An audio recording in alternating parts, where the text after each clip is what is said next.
Hola, muy buenos días, bienvenidas, bienvenidos.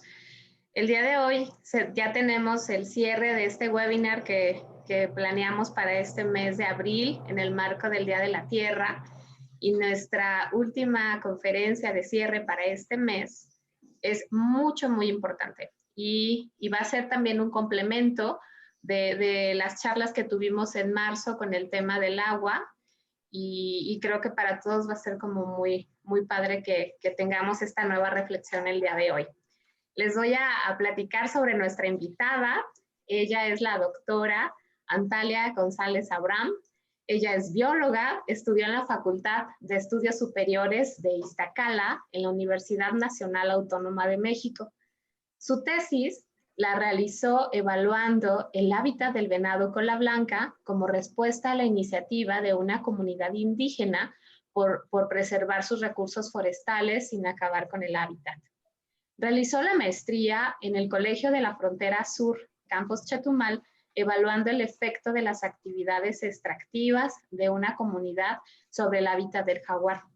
Posteriormente, realizó estudios de doctorado en el Centro de Investigaciones Biológicas del Noroeste en La Paz, Baja California Sur.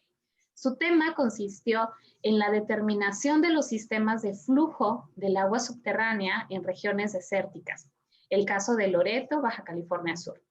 Durante su carrera académica ha escrito varios artículos científicos y de divulgación. En 2011 participó activamente en el foro Agua y Arsénico en la problemática en Baja California Sur. Y en 2014 en el foro sobre el derecho humano al agua potable y saneamiento en Nayarit. Ha colaborado con diversos sectores como el académico, el gubernamental, las comunidades locales y la sociedad civil. Trabajó en organizaciones no gubernamentales como Niparaja, Asociación Civil, en el programa de conservación de agua en La Paz, Baja California Sur. También ha sido docente en el nivel media superior y superior. Recientemente colabora como consultora ambiental con Ecobios, pero también es una consultora independiente. Entonces, pues ya con esto ya se imaginarán por qué es el nombre de nuestra charla del día de hoy, con el agua subterránea, un tesoro desconocido. Es esta parte en la que nosotros vamos a trabajar el día de hoy para analizar qué tan desconocido es para la sociedad, qué tan desconocido es todo este aprendizaje de cómo nuestras aguas son tan importantes. Recordemos que el mes pasado estábamos hablando de las aguas superficiales. Quien no vio la charla en marzo, váyase un poquito a nuestro historial en el canal de YouTube o en Facebook para que puedan revisar esa charla de las aguas superficiales y hagan este complemento ahora con las aguas subterráneas. Entonces, pues ya, listos. Bienvenida, doctora Antalia González Abraham. Nos da muchísimo gusto recibirla el día de hoy y que podamos conversar con usted. Muchas gracias. Muchísimas gracias, Pau. Buenas tardes a todos. Buenos días. Días Tepic, tardes Ciudad de México. Pues sí, en efecto, cuando Pau me dijo que me invitaba a dar una charla sobre el agua subterránea, híjole, vinieron a mi mente una cantidad de temas, una cantidad de situaciones desbordantes, y lo primero que pensé fue, bueno, vamos a ver realmente qué sabemos del agua subterránea, ¿no? Bueno, en ausencia, ¿me puedes pasar la primera, por favor?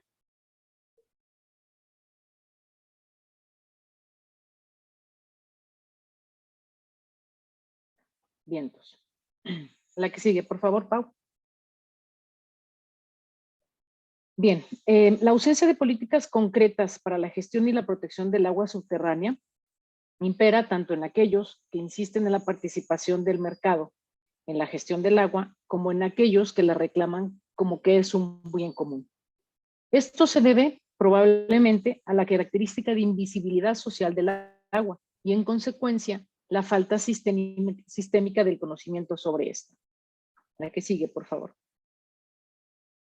Dicho desconocimiento lo vemos prácticamente en los esquemas del ciclo del agua que nos enseñan pues desde que estamos en la primaria, en donde prácticamente el ciclo del agua permanece estático, ¿no? La fase de infiltración, que permanece así como si fuera de una maceta, ¿no? Y por ende, pues está mal representada. Lo único evidente de agua subterránea son los manantiales o los ojos de agua o los llamados nacimientos. La que sigue, por favor. Según la UNESCO, en las últimas estimaciones que hizo a nivel mundial, evidentemente esto varía en cada país, incluso en cada estado, pero a nivel mundial, la extracción del agua subterránea, el 67% está dedicada a la agricultura, el 22% al consumo doméstico y el 11% a la industria. Se estima más o menos que únicamente se está utilizando del agua subterránea disponible menos del 1%, entre el 0.05 y el 0.007% del total del agua subterránea. Por ende, algunos hidrólogos estiman que realmente el problema de la escasez del agua es un problema social y no un problema natural. La que sigue, por favor. Sin embargo, hay un marco para su evaluación gracias al avance de la hidrología moderna. Desde los años 60, 70 y posteriormente en los 80, con base en evidencia geofísica e hidrológica, se comprobó la conexión y el movimiento lateral hidráulico del agua en el subsuelo en 3 dimensiones. Es decir, hay flujos locales, hay flujos intermedios y hay flujos regionales. Este es un esquema que nos muestra el autor Todd en 1963 y plantea prácticamente cómo se mueve en el subsuelo el agua subterránea. Nosotros tenemos en la parte superior derecha del esquema, ¿no? Digamos la parte alta de la cuenca, y las flechas que van hasta abajo son los flujos regionales, las flechas que van, digamos, a la mitad son los flujos intermedios y las flechas mucho más pequeñas son los flujos locales. ¿Esto qué nos indica? Nos indica que las zonas de recarga se encuentran en las partes altas de la cuenca y las zonas de descarga cuenca abajo. La que sigue, por favor, Pau.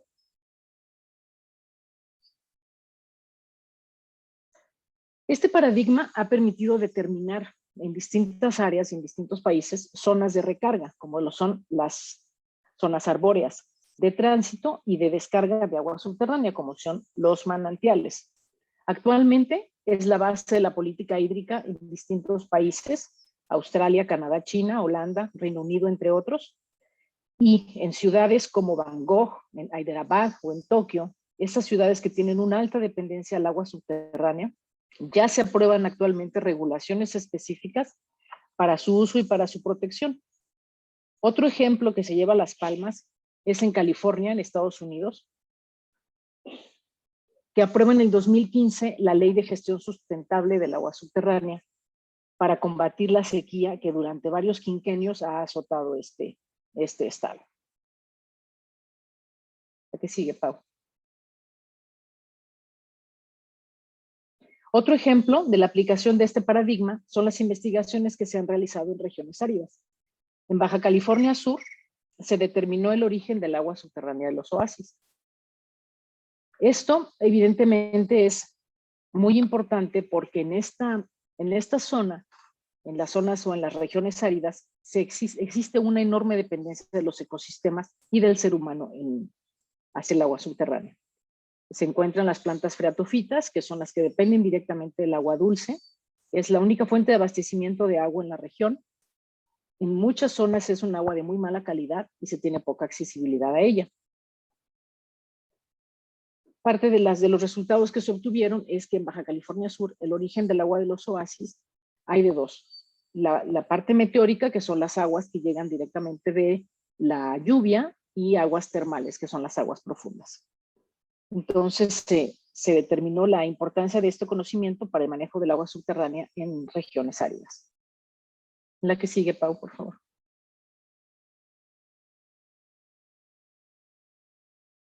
Este es un ejemplo de los resultados que tuve en la tesis de las investigaciones en las regiones áridas, en donde se determinó que las zonas de recarga se encuentran en toda la Sierra La Giganta, que es una sierra de las principales en Baja California Sur, y sus manantiales, bueno, descargan en las cuencas más cercanas. Y también se determinó que en San Juan Belondo, que es una de las zonas agrícolas más importantes en el centro de la península, descargan flujos de agua regional, como lo muestran las flechas rojas. La que sigue, Pau, por favor. Ahora, ¿de dónde viene el agua subterránea? Realmente, muchos nos hacemos esa pregunta. Sabemos que está ahí, pero bueno, ¿de dónde viene? La mayor parte, la que se extrae para uso doméstico, industrial y agrícola, se deriva directamente de la lluvia y de su infiltración a través del ya conocido ciclo del agua, a pesar de que su composición cambie. Entonces, a esta lluvia se le llama lluvia meteórica. En la siguiente diapositiva podemos ver que también se encuentran las aguas innatas. Esto es una clasificación de ciertos autores. Nosotros podemos encontrar que difieren las palabras de distintos autores, pero en este caso se les denominan aguas innatas a las aguas salinas que se encuentran a grandes profundidades. Es decir, se cree que debido a su origen han sido atrapadas en sedimentos marinos al tiempo de su depósito. Posteriormente, hubo autores que dijeron que son aguas meteóricas, es decir, que son aguas de lluvia, que con el tiempo pueden llegar a volverse aguas saladas por su interacción con las rocas. En este sentido, hay un debate de la palabra, si debe llamarse realmente aguas innatas o aguas fósiles o aguas meteóricas, ¿no? Y también están las aguas juveniles, que tienen una amplia relación con procesos ígneos. Y igualmente, ¿no? Hay hidrogeólogos que estipulan que estas aguas estrictamente nunca han formado parte del ciclo hidrológico. Incluso hay quienes dicen que toda el agua de la Tierra alguna vez fue agua juvenil, es decir, se formó ahora sí que de adentro de la Tierra hacia afuera, ¿no? Gracias, Pau. Otras teorías señalan que realmente no se puede diferenciar en si el agua es juvenil o es agua meteórica, ¿no? A pesar de que han hecho pruebas con isótopos, etcétera, realmente dicen que no se puede diferenciar si el agua viene de la lluvia o se formó estrictamente abajo, ¿no? Quizá fue agua innata, ¿no? Que se ha desplazado con los procesos ígneos, se mueve debajo de la corteza terrestre. Como veremos más adelante, esto permite que su composición cambie y entonces se vuelven aguas con distinta composición que las meteóricas. Pero realmente a ciencia cierta, ¿cómo se originó el agua subterránea? Por desgracia sigue siendo una incógnita. Ahora, ¿dónde se encuentra el agua subterránea? Nosotros podemos pensar que si regamos nosotros nuestro jardín y vemos que el agua se infiltra, ya tenemos agua subterránea en nuestro jardín. No es así. El agua subterránea es toda aquella que se encuentra por debajo de un nivel freático o una zona saturada. Les voy a explicar adelante la que sigue, por favor.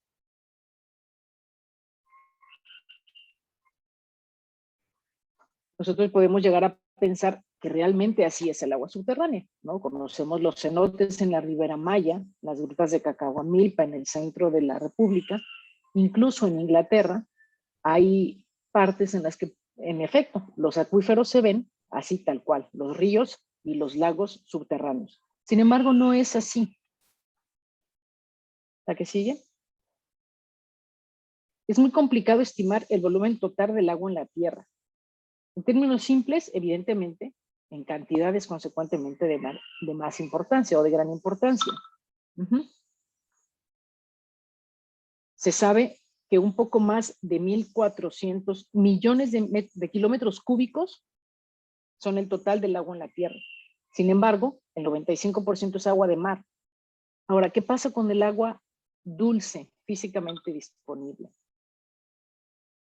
Se tiene un cálculo de que aproximadamente el 30% es agua subterránea físicamente disponible, agua dulce.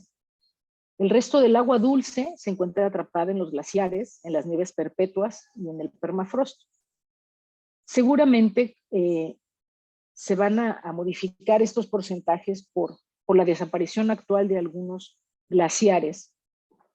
Recientemente ya se declaró extinto el glaciar del Iztaccíhuatl, ¿no? El volcán en el centro de México, que era uno de los glaciares más antiguos. Pero bueno, los datos que se tienen hasta ahorita es que el 30% del agua mundial físicamente disponible es agua subterránea, ¿no? Y los cálculos de cuánta agua subterránea hay realmente se estiman, pues es muy complicado de la misma manera, ¿no? Entre 7 y 60 millones de kilómetros cúbicos de agua. Ahora, ¿cuáles son las desventajas? Porque hemos hablado de que el agua subterránea es importante y que hay mucho. No toda esta agua puede utilizarse. ¿Por qué no toda puede utilizarse? Se encuentra en espacios porosos muy pequeños o está realmente a profundidades muy, muy grandes. Y no se encuentra distribuida uniformemente. Hemos sabido de lugares en los que se han hecho gran cantidad de pozos, principalmente para proveer a zonas agrícolas, y simplemente no se logra obtener una cantidad de agua suficiente. Ahora, ¿cuáles son estos aspectos importantes que determinan la cantidad de agua? ¿Por qué no está en todos lados y por qué no hay agua abundante? Son tres principalmente. Es la porosidad, la permeabilidad y el grado de renovación del agua que se extrae de un acuífero. La porosidad, gracias Paula, ¿qué sigue? El agua subterránea se encuentra dentro de los intersticios de las rocas. No se encuentra como las imágenes que les comenté o que les presenté en las primeras diapositivas. No son ríos y lagos subterráneos en los cuales uno puede ver las corrientes como en Xcaret o con la península. No es así. Se encuentra dentro de los intersticios de las rocas. Y esta tiene una peculiaridad, igual que los suelos. Se le llama porosidad, que es la propiedad de las rocas de poseer espacios o poros. Y se expresa como la relación entre el volumen de los espacios en la roca y el volumen total de la roca. Es decir, si tenemos una roca con un espacio relativamente, muchos espacios vacíos, tenemos una roca porosa o con alta porosidad, igualmente que los suelos. En general, los poros que son más pequeños son aquellos que están llenos de agua y los poros muy grandes están vacíos. Ahora, esto sigue a una ley. A mayor profundidad, estos poros se van a encontrar llenos de agua. Es decir, vamos a venir de un gradiente de un material que se llama saturado o nivel freático a una zona, perdón, no saturada, ¿no? Donde no va a haber agua por estos poros grandes, a una zona saturada. Esa zona saturada es la que conocemos como nivel freático. Entonces, toda el agua que se encuentra por debajo de esta zona saturada, en donde los poros están ocupados por agua, se puede denominar el agua subterránea. La siguiente característica es la permeabilidad. La permeabilidad es la combinación del tamaño de los poros y el grado que hay de comunicación entre ellos. No es lo mismo tener una roca porosa, y sea, bueno, pues esta roca tiene un montón de poros, es muy permeable. No es así, porque puede tener muchos poros, pero no estar comunicados entre ellos. Y entonces es una roca prácticamente impermeable. Aquí cabe aclarar que no hay rocas o materiales naturales impermeables por completo. Por completo. Lo que sí hay es que pasa el agua de manera extremadamente lenta a través de ellos, que se puede prácticamente decir que son impermeables, ¿no? Entonces nosotros podemos pensar, bueno, pues si debajo de la tierra hay muchas rocas, pues entonces hay mucha agua, ¿no? Pero no. La que sigue, por favor, Pau. A grandes profundidades, las rocas son alteradas, son comprimidas por su entierro, es decir, se van haciendo cada vez más, los poros y los espacios se van haciendo cada vez más pequeños. Por debajo de estas rocas que están comprimidas, el agua ya no puede circular.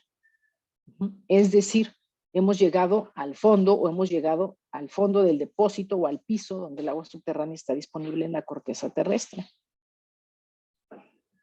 La que sigue, por favor. Una interesante demostración de esto se logró con el pozo superprofundo al norte de Rusia, en la península de Kola. Una perforación exploratoria de 12 kilómetros de profundidad que científicos rusos comenzaron a principios de los 70s. El agua entró al pozo en cantidades limitadas a través de fracturas o de fisuras. Sin embargo, a más de 9 kilómetros, o sea, 9,000 metros de profundidad, el flujo duró un corto tiempo, por lo que se indica que las fracturas no estaban comunicadas y que además, como decíamos anteriormente, a mayor profundidad la cantidad de agua es menor. Excavaron aproximadamente 20 años. Estas excavaciones terminaron en el 92, no llegaron a atravesar la corteza terrestre, es más, ni siquiera llegaron a la mitad, ¿no? Se estima que en esa zona la corteza terrestre tiene un grosor de 30 kilómetros. Entonces, bueno, con esto confirmamos que a mayor profundidad, pues la cantidad de agua disponible es menor. Y como dicen por ahí, como dato curioso, pues las instalaciones de este proyecto actualmente se encuentran abandonadas. Ok, el tercero es el grado de renovación del agua extraída del acuífero. En un momento les voy a explicar qué es un acuífero. Bueno, la renovación puede provenir de arriba, es decir, del agua de lluvia. Y puede provenir también de los lados o de abajo, de acuíferos adyacentes que se comunican y que transmiten agua de otros lugares. Esto evidentemente va a depender de la naturaleza de las rocas o los materiales geológicos, del suelo y la vegetación que cubre estos acuíferos y del clima de cada región. Gracias, Pau. Ahora, ¿en dónde está entonces realmente esta agua? Bueno, pues se encuentra en capas de roca que son lo suficientemente porosas para almacenar agua y con la permeabilidad necesaria para que el agua fluya a través de ellas en cantidades económicas y de calidad deseable. Esos son los acuíferos, los llamados mejor conocidos como acuíferos. Estos tipos de roca, estos acuíferos también se dividen o se clasifican en tipos, ¿no? Los más comunes son los acuíferos confinados y los libres. Y no es nada más que de manera muy vana y vil, los acuíferos confinados son aquellos que se encuentran dentro de dos capas de roca impermeables, vamos a llamarle impermeables, ¿no? Aunque ya les aclaré este término, pero vamos a llamarle impermeables.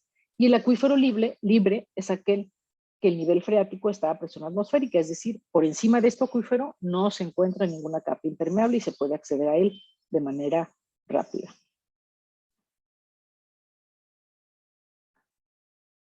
Ahora, no todas las rocas sirven como acuíferos. Por su origen, recordemos un poquito las clases de geología, por su origen las rocas ígneas, que son aquellas que se originan de actividades volcánicas, son poco porosas y poco permeables. Si acaso las rocas extrusivas, que son aquellas que se forman con la lava o con las erupciones volcánicas que salen a la superficie, tienen muchos poros, pero sin embargo son poco permeables, ¿no? Las rocas sedimentarias son aquellas que por su formación, que es se forman a través de la intemperización o del desgaste de las otras rocas y del suelo, entonces son las que sirven para formar los acuíferos. En México, el organismo que se encarga de administrar el agua y de hacer los estudios es la Conagua. Ha identificado 653 acuíferos y, como les he comentado anteriormente, están íntimamente ligados a un marco geológico en donde se localizan. Por ejemplo, podemos ver en la península de Yucatán, pues se encuentran estos acuíferos subterráneos, ¿no? Los cenotes interconectados, los ríos que podemos y lagunas que podemos ver por debajo del subsuelo. Y bueno, pues en el resto de la península tienen otro tipo de marco geológico, ¿no?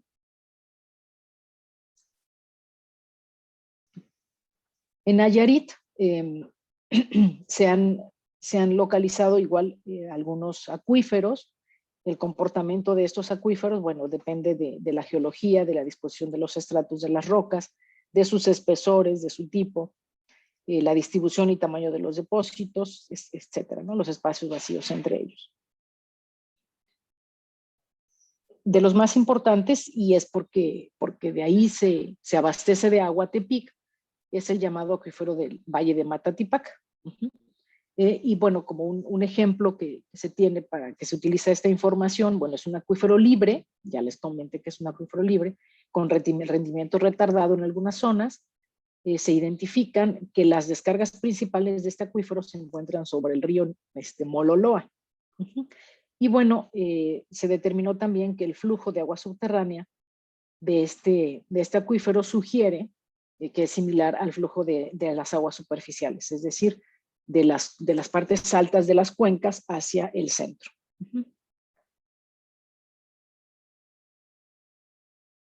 Ahora, ¿cómo se extrae? Bueno, desde los inicios de la raza humana se han encontrado y se sabe que se hacían excavaciones, se hacían norias para acceder al nivel freático y de esa manera, por gravedad del agua, acceder al agua, ¿no? Actualmente, bueno, pues ya para llevar el agua a la superficie se utilizan pozos con técnicas de perforación muy avanzadas, ¿no? Esos son un ejemplo de las distintas bombas que se utilizan para acceder al agua, ¿no? Y bueno, es importante, gracias Paula, que sigue. Una vez que se ha extraído el agua, bueno, la calidad del agua subterránea, que es algo que les comentaba también anteriormente. El agua subterránea tiene muchísimas ventajas, ¿no? Por encontrarse por debajo del suelo, no ocupa espacio, como los grandes embalses, ¿no? Que ocupan espacio que cientos de kilómetros o de metros, ¿no? Para almacenar el agua que pudieran utilizarse para otro recurso. Bueno, se utilizan para el almacenamiento del agua, ¿no? Y el agua subterránea está resguardada de los cambios de temperatura y protegida de la evaporación. Estos embalses de agua superficial presentan un índice de evaporación anual altísimo, ¿no? Se pierde realmente gran cantidad de agua en la evaporación.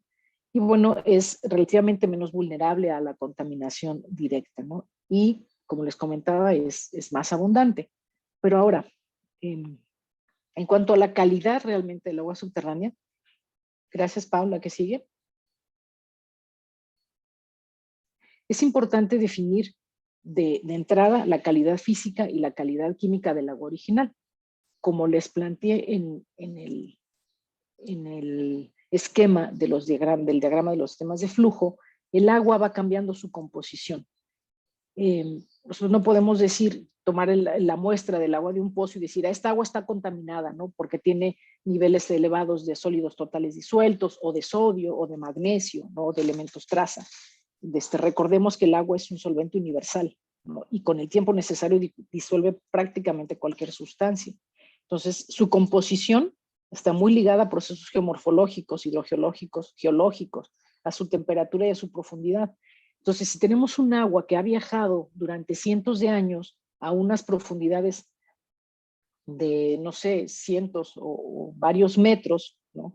Ha estado en contacto con la roca a través de este viaje, ha tenido altas temperaturas, pues va llevando consigo elementos que va arrastrando de las rocas. Entonces va cambiando su composición a través de este viaje, ¿no? Los elementos traza son indicadores de un flujo de largo recorrido, ¿no? Nosotros podemos identificar con la calidad del agua subterránea si es un agua, evidentemente también con su temperatura, si es un agua de flujos regionales, de flujos intermedios o de tránsito, o de flujos locales. Los flujos locales prácticamente es agua de lluvia, ¿no? La que sigue, por favor. Este es el esquema que les comentaba, ¿no? Es uno de los que se presentaron en las investigaciones de las regiones áridas. Es por eso que en las partes altas se encuentra las cactáceas, ¿no? Y en las partes bajas, bueno, las freatófitas o la vegetación asociada a los oasis, ¿no? Podemos ver también que en las zonas de recarga la cantidad de sólidos totales disueltos es menor, y en las zonas de descarga la cantidad de sólidos totales disueltos es mayor, ¿no? Gracias, Pau. La que sigue. Ahora, en Nayarit, los estudios de la Conagua actualmente, bueno, este estudio dice que es del 2020, pero tiene información desde el 2003, ¿no? Del acuífero del Valle de Matatipac. Y en relación a lo que les he comentado en esta charla, se sabe que se está obteniendo en este acuífero aguas meteóricas que están mezcladas con aguas termales, ¿no? Como decimos, en términos del diagrama de flujo, entonces son aguas de flujos regionales combinadas con aguas de flujos locales, ¿no? También se ha determinado que esta agua subterránea tiene una gran carga bacteriana, ¿no? En algunos pozos se obtuvo que tiene una gran carga, bueno, creo que en la gran mayoría por algo se tiene que clorar esta agua para hacerla potable, ¿no? Hay zonas en las que se determinan, las que están más cercanas a las zonas agrícolas, ¿no? Una gran cantidad de nitratos, ¿no? Y bueno, se ha determinado que las zonas de recarga se encuentran al pie de las sierras que limitan el valle. Realmente no hay mucha información del movimiento del agua subterráneo, de cómo funciona Nayarit. Aquí cabría destacar que es muy importante que empecemos ahí a conocer y a ver de qué manera se puede generar información, ¿no? para la mejor toma de decisiones. Y bueno, retomando, ¿no? Derivado de lo anterior, vamos a concluir que el agua subterránea es importante porque, bueno, es la principal fuente de abastecimiento de agua, ¿no? Tiene mayor cantidad y mejor calidad. Hay una gran dependencia de los ecosistemas en todo el planeta a esta agua, ¿no? Es muy importante que el conocimiento de los sistemas de flujo, de cómo funciona, sea parte importante en la toma de decisiones, que se incorpore a los planes de ordenamiento territorial. Y bueno, si no conocemos su papel dentro del ciclo hidrológico, no vamos a poder cuidar lo que actualmente tenemos, ¿no? Gracias.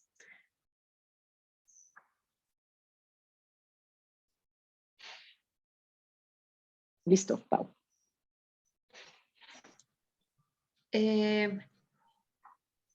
Bueno, ya terminó la doctora Antalya con la presentación, pero no quiere decir que ya terminó con todas las dudas del público.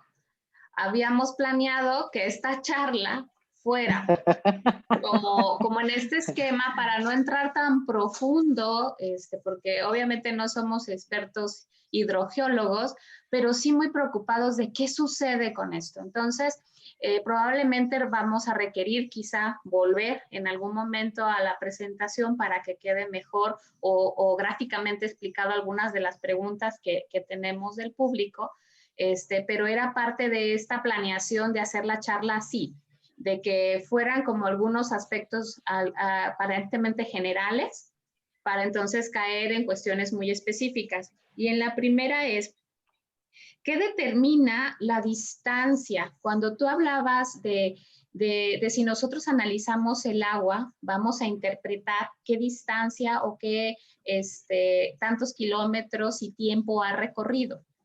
Esos elementos que vienen en el agua, ¿qué tanto es perjudicial o qué nos va a determinar que sepamos la distancia que ha recorrido esa agua? Bien. Ahí veo dos dudas, ¿no? Una cuestión de calidad del agua, ¿no? Y una cuestión de disponibilidad de agua o asequibilidad del agua. ¿En qué nos va a ayudar saber de dónde viene esa agua? Es mucho más evidente cuando nosotros tenemos acceso directo al agua subterránea, es decir, nosotros somos un productor en la laguna de Santa María del Oro, ¿no? Y de pronto resulta que el pozo que está abasteciéndome o la concesión que me dio la Conagua ha disminuido en volúmenes de metros cúbicos por segundo, ¿no? Entonces ya no puedo regar mis jitomates cherry. ¿Qué sucede? ¿No? ¿Por qué ha disminuido? Bueno, pues es que probablemente esa agua, el flujo de la cual se está extrayendo esa agua, viene, si nosotros identificamos de dónde viene, podemos saber por qué está siendo afectado, ¿no? A lo mejor es un flujo local y ya tras 20 años de explotación lo he secado, digamos, o abatido, ¿no? O se está extrayendo del mismo flujo cuenca arriba, ¿no? Lo que me está determinando que no hay suficiente agua, o la zona de recarga de este flujo ha sido alterada. Eso es muy importante. Nosotros tendemos a pensar que las zonas bajas son las zonas de recarga y generalmente no es así. No son las partes altas. Si nosotros en la parte alta ponemos un fraccionamiento, todo lo pavimentamos, todo el agua que debiera ser recargada a los mantos acuíferos, la estamos mandando de manera libre, no cuenca abajo, ¿no? Eso nos puede afectar. Ahora, en cuestión de calidad, les voy a poner el caso del que hablábamos la vez pasada, Pau, en la plática de Andrés. Nosotros hablo de Baja California Sur porque es el ejemplo más directo que tengo, ¿no? Y además más tangible, ¿no? Se obtiene agua de los pozos con un nivel de arsénico por arriba de la norma, ¿no? Entonces, hay enfermedades en la población gravísimas por acumulación de arsénico, ¿no? El tratamiento para eliminar este metal o Dios, creo que dije una barbaridad, este elemento traza, este elemento traza del agua es bien complicado. Generalmente no lo puedes eliminar. Necesitas combinar el agua para bajar las concentraciones por debajo de la norma, ¿no? Entonces, ¿de qué te sirve saberlo? Bueno, ¿por qué está esa agua con esos niveles tan elevados? ¿Realmente está contaminada? Que es lo que les comentaba hace rato. ¿Realmente la extracción que hubo durante los años 40 o los años 20 en esa zona de oro que dejó expuestas o sea, lo que hacían es extraer el oro de la tierra, de donde están las venas de oro, sacaban la tierra y la dejaban afuera. Entonces, estas rocas que tenían grandes cantidades de arsénico quedaron expuestas y se fueron deslavando con el agua, ¿no?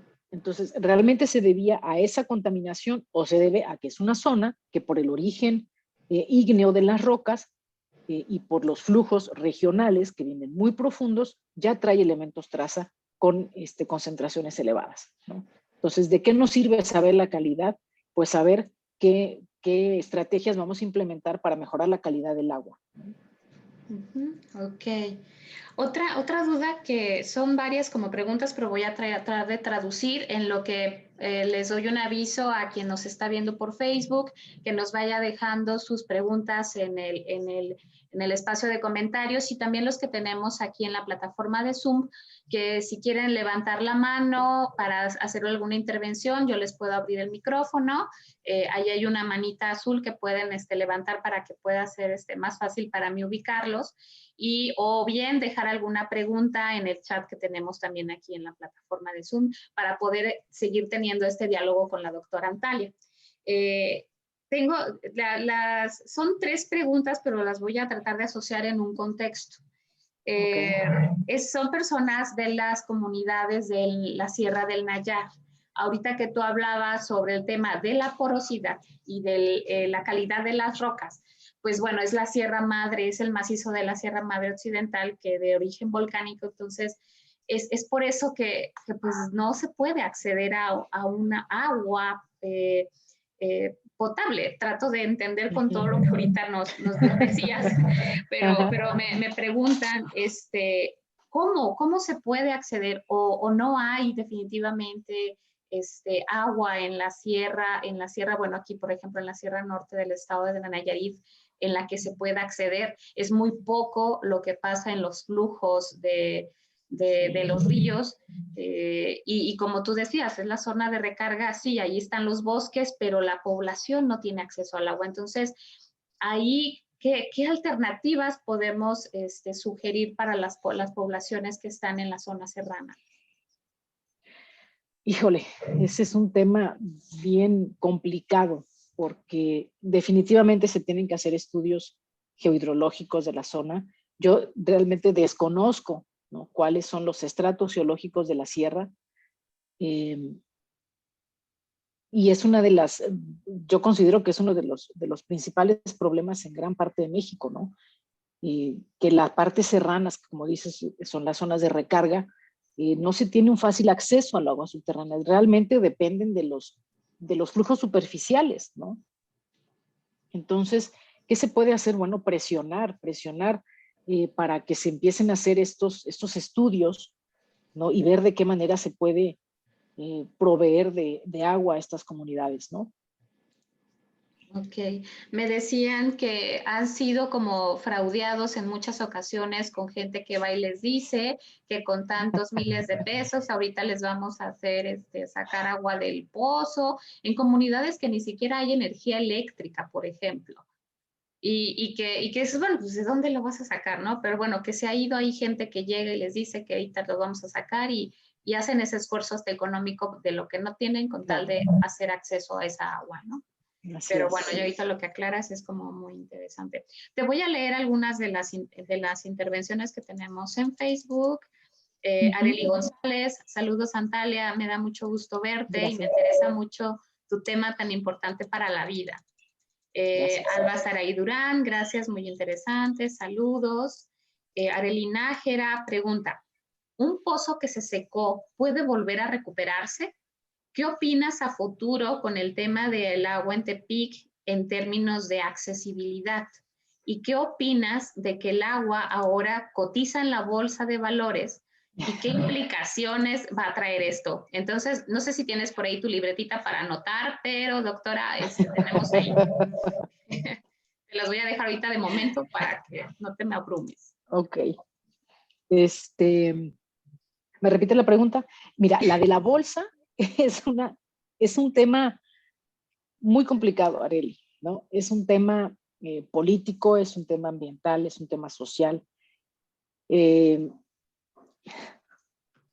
Que, no sé, me voy a echar una lacrana a la bolsa, tal vez, ¿no? Y de hecho, es un tema que discutí recientemente con mi papá, que creo que me está escuchando y me está viendo.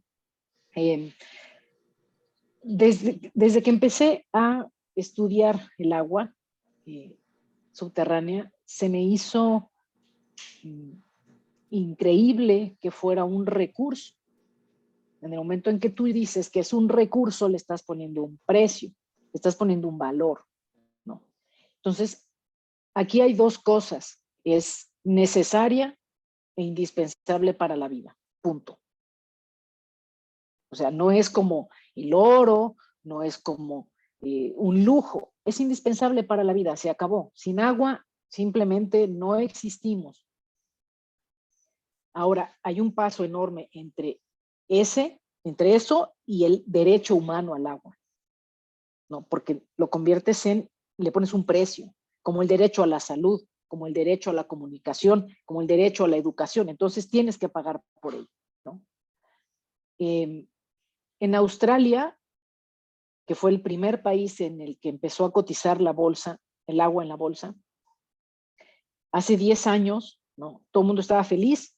Decían, no, sí, qué padre, ¿no? Que hay que pague. Se empezó a privatizar y empezaron la distribución del agua estaba por parte de empresas privadas, ¿no?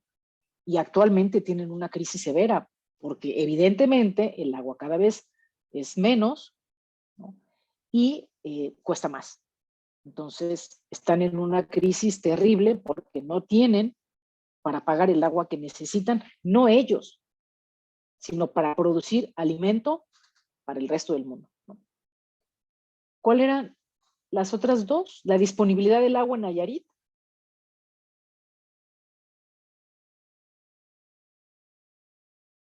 No te escucho, Pau. Perdón, ya te estaba así explicando. Yo estaba diciendo, no. Dice, ¿un pozo se secó, puede volver a recuperarse?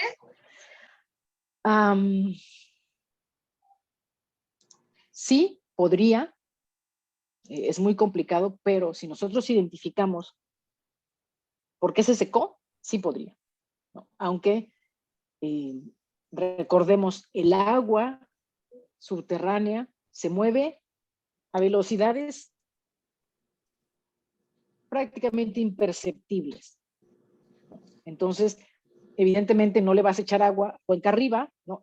Ya salió de nuevo el agua en mi pozo. No va a ser así, ¿no? Generalmente cuando un pozo se seca es porque tiene muchísimo tiempo, ¿no? de estar siendo explotado, ¿no? Y además su recarga está siendo alterada. Bien. Y la otra era, ¿cuál es tu opinión sobre el futuro del agua en Tepic en términos de accesibilidad?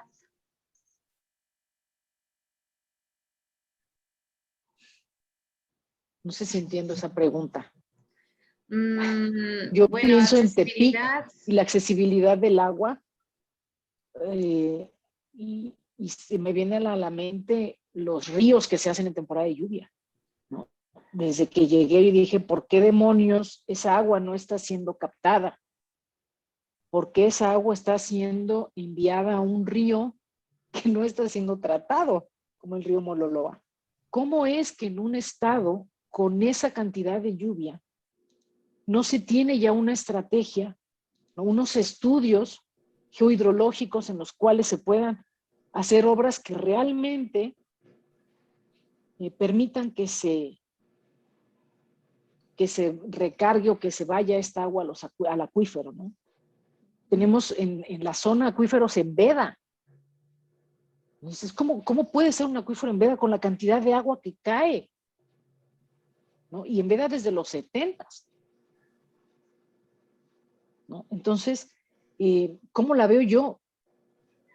Pues la veo más que es un asunto político, ¿no? Así lo veo yo. Veo que la disponibilidad del agua en Tepic es un asunto político, ¿no? Y prácticamente nos están mostrando que a ver por cuál, ahora si usted por cuál vota, a ver qué cantidad de agua, ¿no? O qué propuestas te van a solucionar eso, ¿no? Híjole, sí. Y más ahorita que estamos en tiempos de campaña, ni le muevas porque ahorita vamos a entrar en una disputa coloquial muy intensa. Fíjate, aquí tenemos una pregunta muy interesante con una de las participantes en la plataforma en Zoom que se llama Charlotte. Ella pregunta, ¿qué opinas sobre entubar los ríos? Entubar los ríos.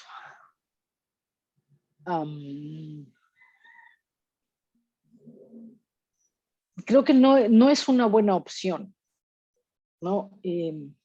Los ríos deben correr libremente por todos estos procesos que llevan con el transcurso de su andar, digamos, ¿no?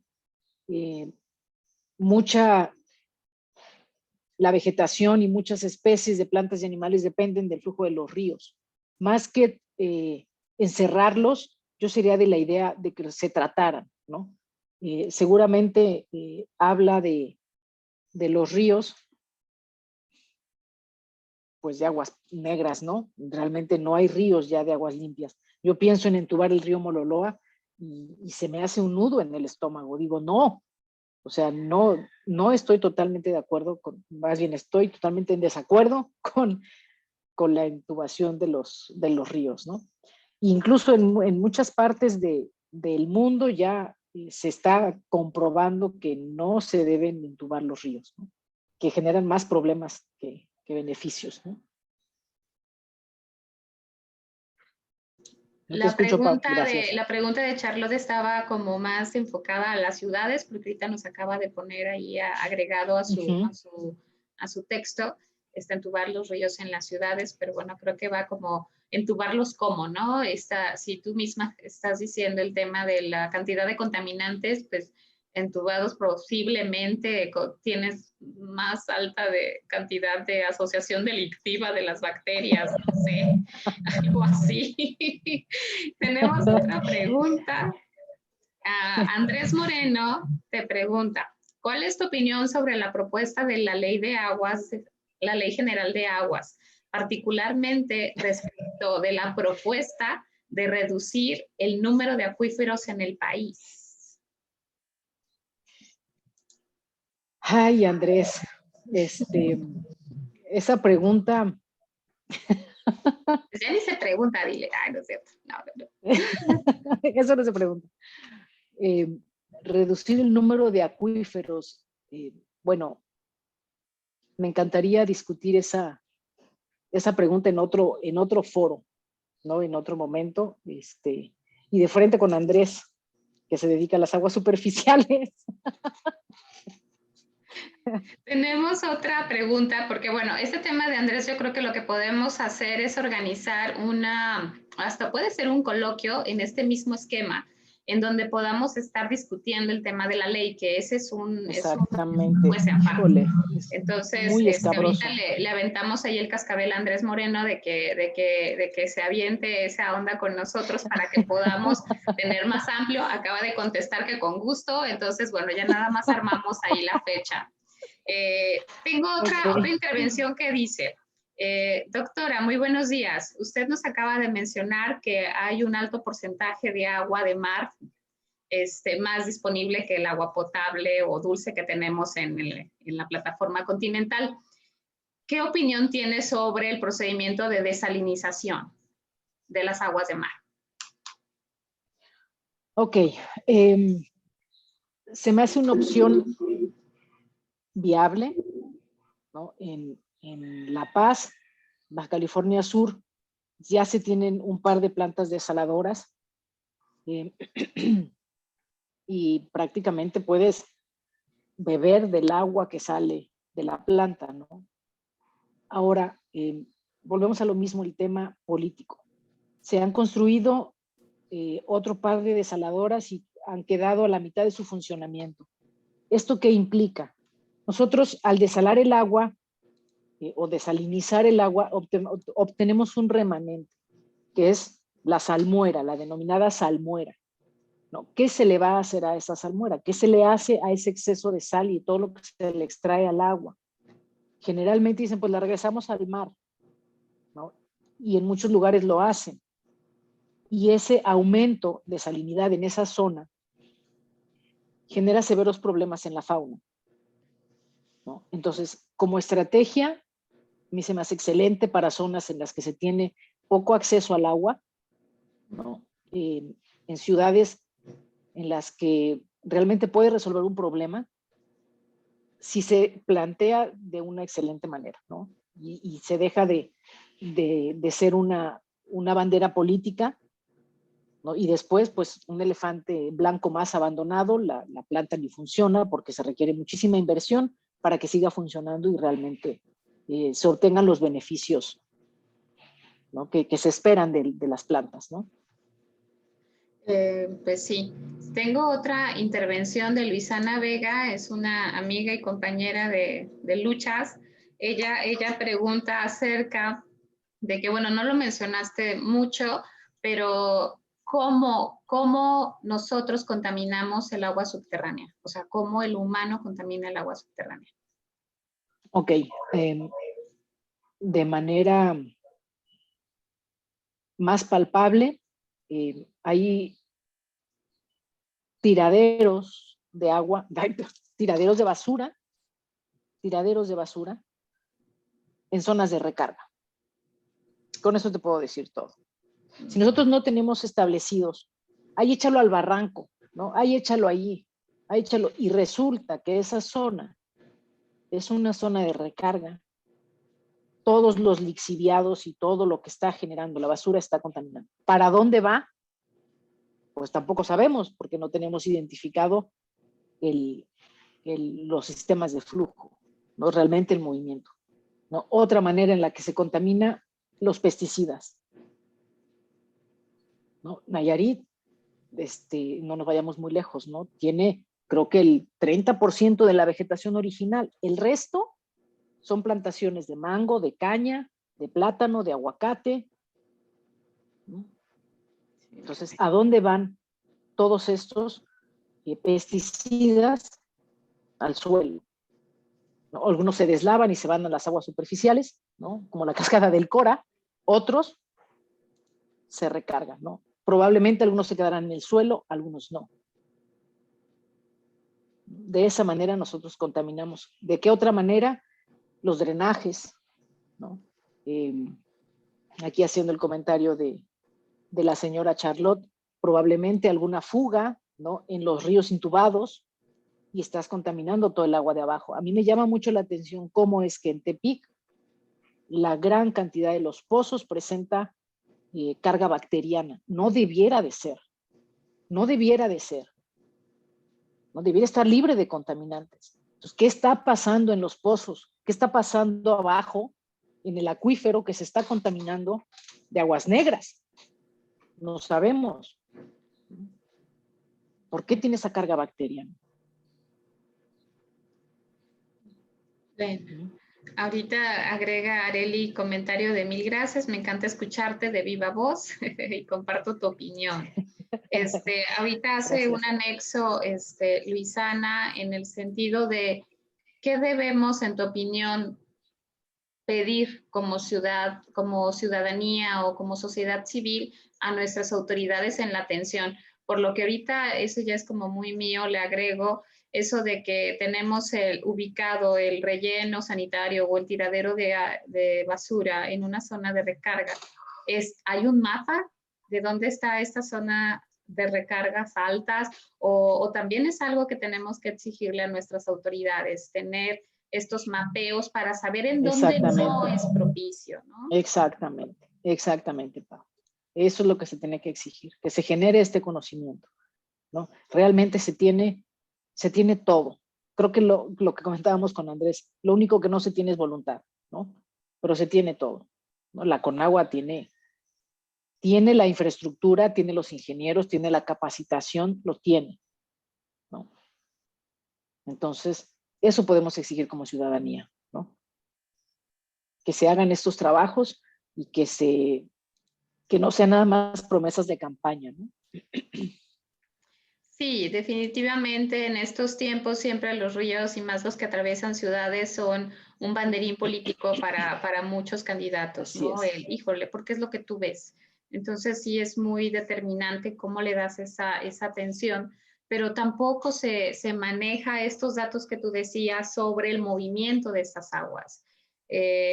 Algo que discutíamos o platicábamos contigo es este desconocimiento de que se cree que tenemos por debajo de nuestro suelo, de nuestra carpeta asfáltica, unos ríos hipercaudalosos de agua. Sí, como una cisterna abajo de nosotros. Sí, o sea, se piensa que tenemos este aguacero abajo, que no te vayas a pasar más de tu banqueta porque pues por ahí te va a salir el borotón, ¿no?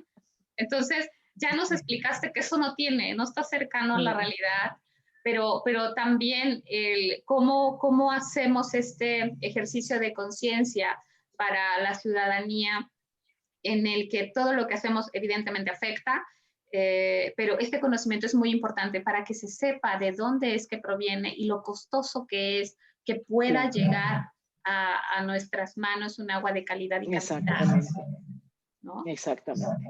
Entonces, creo que el diálogo se tiene que ampliar. Tú bien sabes que este espacio ha sido para que se pueda detonar más conversación. Ya ahorita con lo que dijo Andrés, ya tenemos la siguiente conversación que va a ser cómo discutir esta parte de la política pública, que también es muy importante, porque si bien es cierto, pues todo esto es un bien de la nación. No es nada más que a mí ya se me pegó la gana y yo ya tengo aquí mi pozo, ahorita lo quiero hacer, lo quiero ampliar, y si no está ahí, me agarro como topo por todos lados, ¿verdad? Así es. Cómo darle también ese cierre. Y también ahorita Andrés pregunta, ¿qué estudio permite conocer las zonas de recarga? ¿Cuánto tiempo lleva ejecutarlo? ¿Cuánto cuesta? Y pues ya con esto decirles a nuestras autoridades que nos están viendo que bueno, aquí tenemos una experta que es la doctora González, Natalia González, que también con muchísimo gusto puede hacerles unas sugerencias. No les digas cuánto para que puedan planear. Sí, claro. Sí, pues, no hay que darle toda la información, que se acerque contigo. Que se acerquen. Pero sí que nos digas a nosotros como audiencia de qué elementos se tiene que componer esta información para que también como ciudadanos podamos pedirle exactamente. O sea, no decirle al ciudadano candidato que lo haga, sino decirle, fíjese que es esto así, así, así, con todas las letritas, hasta las chicas y grandes, para que no tenga forma de zafarse, ¿no? Así es. Pues mira, mi tesis doctoral me llevó prácticamente 4 años, ¿no? En establecer en una región árida los sistemas de flujo y sus componentes, ¿no? Es más o menos, definitivamente no son tiempos electorales, no es en este sexenio, ¿no? O en esta administración lo hago y la siguiente ya no. Es un tema multidisciplinario, ¿no? Se requieren geólogos, hidrólogos, botánicos, hidrogeólogos, edafólogos, porque se tiene realmente que caracterizar toda la estructura, ¿no? Toda la estructura y todo el perfil de la zona. Hay una tesis interesante que marca como una pauta, creo que es de licenciatura y es una de tus amigas, no sé si es de Areli, que abarca un poquito las zonas de recarga del acuífero, ¿no? De esta zona. Entonces, bueno, ¿cuánto cuesta?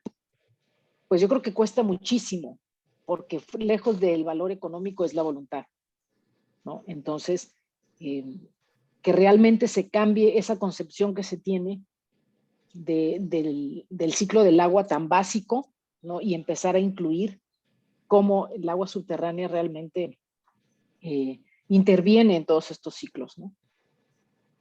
Okay. Bueno, aquí tienes otro saludo de Lidia Ortega y pregunta, bueno, dice, saludos Santalia, súper interesante tu tema. Una pregunta, ¿las concesiones de agua están reguladas? No, yo tengo entendido que no están reguladas.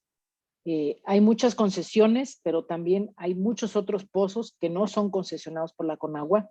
No se tiene una cantidad o un control sobre la cantidad de agua que se extrae, ¿no? Que ese es otro problema que se tiene actualmente. No hay una medición, ¿no? O sea, se limitan a hacer estudios o hacer el llamado balance hídrico, ¿no? De cuánta agua llueve, cuánta agua saco, cuánta agua me queda. No, pues le estamos debiendo al acuífero. No puedes saber eso si no sabes cuánta agua estás extrayendo de los pozos y de las concesiones, ¿no? Entonces, no se tienen bien reguladas. Volvemos a lo mismo. También es un tema muy, muy politizado, ¿no? Hay lugares en los que se tienen 3 concesiones y están utilizando 5 pozos, ¿no? Y dices, bueno, ¿y qué pasó con los otros 2? ¿No? Volvemos al tema del personal realmente cuántos son y los que van a identificar en campo que las concesiones estén realmente en orden, ¿no? Hay gente que ya se murió, que tenía la concesión, ¿no? Y se sigue explotando, ¿no? Entonces... Ok. Aquí tengo otra intervención de Marta Gutiérrez que dice, ¿por qué siguen promoviendo presas de almacenamiento de agua si se pierde mucho en la evaporación? Perdón, otra vez. Es ¿por qué se siguen promoviendo presas de almacenamiento de agua si se pierde mucho en la evaporación y hay alto costo? Creo O que sea, es esa más fácil respuesta... promover la presa, o sea, construir la presa que hacer un estudio de hidrogeología. No, no, yo creo que sigue siendo el construir las presas una visión bastante antigua, ¿no? Es como el represar los ríos, ¿no? Ya, volvemos al tema que comentaba Charlotte, ¿no? De intubar los ríos. No, actualmente ya se están quitando las presas, ¿no? No es mucho mejor. ¿Por qué las hacen? Pues porque siguen teniendo una visión un poquito arcaica, ¿no? Sin querer herir susceptibilidades, ¿no? De, de que esa es la solución de captar agua, ¿no? De mantener el agua, ¿no? Represar los ríos o hacer las presas, ¿no? Que también, bueno, en cuestión de construcción, pues genera empleos y genera, pues algo, ¿no? Bueno, creo que este tema se puede agregar a lo que podemos estar planeando de esta conversación desde los hidrobiólogos, de los hidrogeólogos y también meterle a alguien con el tema de infraestructura hidráulica, o sea, de los Sí, por hidráulicos. Y al supuesto, final de por cuentas, supuesto. creo que tiene que ser en esta mesa de diálogo estos tres espectros, personajes, que son los que van marcando la pauta de la política pública hídrica, que casi siempre solamente es el sector de los ingenieros hidráulicos. De los ingenieros hidráulicos, claro. Y tengo muchos amigos ingenieros hidráulicos, pero también los quiero mucho. Pero suele ser como una visión muy cerrada Sí, de por aquí hay que supuesto. construir, hay que ponerle cemento a todo y así. Entonces, creo que va como más por ahí. Charlotte me comenta que, bueno, maravillosa charla, muy necesaria actualmente. Creo que el tema del agua siempre nos va a dar mucho de qué hablar, y más cuando estamos ahorita con estos números rojos de estrés hídrico prácticamente en todo el mundo. Y estas conversaciones también son muy iniciales. La verdad que aunque es un bien necesario, el agua es un derecho humano, como tú también aparece en las constituciones, pero creo que en grandes aspectos no tenemos este aprecio sobre el agua, no tenemos esta forma de decir, de tener esta identidad junto con ella, de que si bien es cierto nosotros perdemos la vida sin ella, así de importante es. O sea, podremos dejar de comer, pero dejar de beber agua, pues evidentemente nos morimos más rápido, ¿no? Así es, así es. A ver, dice, va una pregunta, caray, dice, va una pregunta medio locochona. Bueno, vamos a ver si nuestra ponente se anima a hacerle. Espérame, anótele, oiga, dice, por ahí anótele. había leído que hay formas de que los motores de los carros puedan funcionar con agua.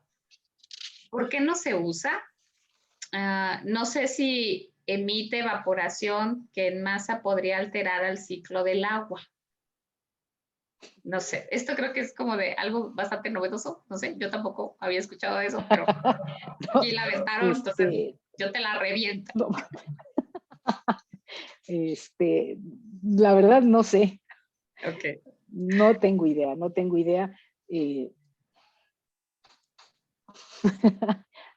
Que afecte el ciclo del agua, lo dudaría. ¿No? Realmente no lo creo que más bien es, a mí se me haría un desperdicio de agua, ¿no? Utilizar el agua para mover un motor, ¿no? Es como seguir utilizando el agua limpia en los baños, ¿no? Es algo muy preciado. Creo que hay mejores alternativas, como utilizar energía limpia, ¿no? Como energía eléctrica, perfeccionando el uso de las baterías, más que utilizar agua para un motor, ¿no? Y que se afecta el ciclo hidrológico, pues el ciclo hidrológico, lo dudaría un poco, ¿no? Ahora, si tenemos la misma cantidad de autos que tenemos actualmente generando vapor de agua, bueno, pues ahí sí estaría medio, ¿no? Sí, la verdad que sí sería no solo dramático, Pau, sino muy triste. Dime. Quiero aclarar lo de las concesiones, ¿no? Okay.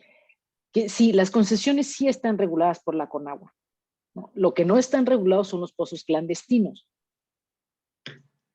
¿no? Eso es lo que... Creo que también tiene que ver, doctora, con el tema de que, aunque aparece en la ley esta supuesta regulación, en la vida práctica, si bien es cierto, la actualización a todos estos datos en el derecho, en el registro público de derechos de agua, es lo que tú manifestabas. O sea, hay personas que ya murieron y que ahí quedaron, y que ahora, por ejemplo, esos pozos de agua autorizados, que en su momento eran para temas agrícolas, ahora los utilizan para temas de servicios, hoteles y campos de golf, donde están sacando agua directamente de los pozos, con una concesión agrícola. Entonces, creo que tal vez el tema del IDI iba más enfocada a esta regulación real. De hecho, me da mucho gusto ver a Lide en estas charlas, que ya que nos escriba para saber a qué la invitamos para que nos platique qué está haciendo. Sí, hombre. Hermosa, una amiga bióloga. Entonces dice, a ver, Arely González dice, si existen concesiones de agua regulada, pero existen muchas tomas clandestinas, como lo mencionaste, que no están dentro de las regulaciones. Entonces, creo que este también es un tema muy, muy crucial en la parte de la política pública, el que se pueda hacer este ejercicio no solo de actualización a estos datos, sino esta verificación, de que se esté cumpliendo. Creo que eso, híjole, es un sesgo muy grande. Tú has escuchado que en muchos espacios yo he dicho que es mucho más fácil que te caiga un rayo, que te caiga un inspector de la Conagua, que te caiga un inspector de la Profepa. O sea, sí. O sea, existe, claro, porque es un puesto que está ahí, ¿no? O sea, claro que existe hasta el personaje inspector, que también tengo muchos amigos que los amo con locura, pero que sé que no son suficientes y que va a ser mucho más fácil que a alguien le suceda una circunstancia de estas para que llegue, ¿no? Este tema así de coloquial de es más fácil que te caiga un rayo a que te caiga un inspector, es una realidad en el campo, entonces así lo vamos a dejar. Entonces, bueno, aquí en la plataforma, Renata, no sé si tenga alguna intervención, gusta que le abra su micrófono para nuestra ponente y si no, para pasar a unas conclusiones finales de ella. A ver, Renata, por favor, manifiéstete. Es que así estamos ahora, somos como en la escuela. Sí. Cuando queremos pasar lista, decimos, oye, pero bueno, entonces en lo que se aparece más por acá, pues bueno, conclusiones finales, doctora, por favor, desde tu visión como no solo como experta, sino de esta visión que tienes en la interpretación de las aguas subterráneas y también como tu posición como ciudadana de estas regiones, ¿qué es lo que tenemos que hacer? ¿Qué recomiendas? ¿Qué tips nos puedes dar a toda la sociedad civil y académica que nos está escuchando, ¿no? Sí, principalmente conocer, ¿no? Eso es lo principal, que sepamos realmente, que tengamos esa iniciativa de conocer cómo es que funciona en su totalidad el ciclo hidrológico, ¿no? Cómo es que está incorporada el agua subterránea en nuestra vida cotidiana, ¿no? Y entender también que es importante que estemos al corriente, ¿no? De los pagos, no porque nosotros nos merezcamos o no el agua y que porque la pago la merezco, ¿no? Sino porque es necesaria su distribución, ¿no? Entonces, como ciudadanos, tener más conciencia de nuestro entorno, ¿no? Para entonces poder conocer y poder mantener lo que tenemos ahorita, poder exigir, ¿no? Como dicen, el conocimiento es poder, ¿no? Entonces, si nosotros no conocemos, no podemos exigir nada, ¿no? Entonces, adentrarnos en este conocimiento sobre el agua subterránea realmente es maravilloso, ¿no? Y bueno, muchísimas gracias por la invitación, más foros y más pláticas sobre esto, utilizar las redes sociales para conocer, ¿no? Para llegar a más gente y bueno, hacer divulgación en ese sentido, ¿no? A ver, aquí me están pidiendo que si por favor puedes dar tus datos, dónde te pueden contactar, algún correo electrónico o algún número de teléfono. Aunque, bueno, solo cuando tengamos esta reproducción de la grabación y de esta charla, vamos a poner, bueno, tu dato ahí como muy ligero de contacto en Facebook, pero si puedes darnos más datos de contacto para el resto de personas que nos acompañan, por favor. Ok, mi correo electrónico, si quieres lo escribo en el chat. Ok. O te lo digo. Bueno, recuerda que tenemos va a ser un video grabado, entonces. Ok, entonces mi correo es antalita07 @gmail.com. Okay. Pueden contactarme por correo. Mi teléfono es privado, entonces No, con eso, primero hacemos el primer contacto, así es, por correo y bueno, ya después podemos concertar una cita, ¿no? Ok, bueno, entonces nos autorizas que cuando tengamos la divulgación de esta grabación, poder agregar el dato de correo para temas de enlace claro. de contacto. Ok, va, sí, para por supuesto. nosotros meterlo ahí. Entonces, bueno, Gracias. Si ya nadie más de nuestra audiencia, señora Charlotte, ¿tiene algún comentario? ¿Quiere que le abra el micrófono? para que nos pueda saludar. Listo. Gracias. ¿Me escuchan? Sí, muy bien. Maravillosa, maravillosa. Las dos nenas preciosas. Muy bonita charla, muy animada, muy risueñas y además la llevaron de maravilla. Es un tema importantísimo actualmente, importantísimo.